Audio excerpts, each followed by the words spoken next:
Xəmiri yoğuracağım qaba su, süd, şəkər tozu və quru maya əlavə edib 5 dəqiqə gözlədirəm. Sonra üzərinə bitki yağı, duz və un əlavə edib xəmir yoğururam.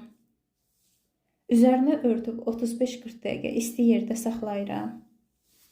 Çəkilmiş soğan, biber və göyərtinin üzərinə bitki yağı, ət, damaq dadına görə ədviyyatlar və acılı tomat pastası əlavə edib qarışdırıram. Maylanmış xəmirdən yumru toplar hazırlayıb, soba listinə yığıb üzərinə örtüb 20 dəqiqə maylandırıram.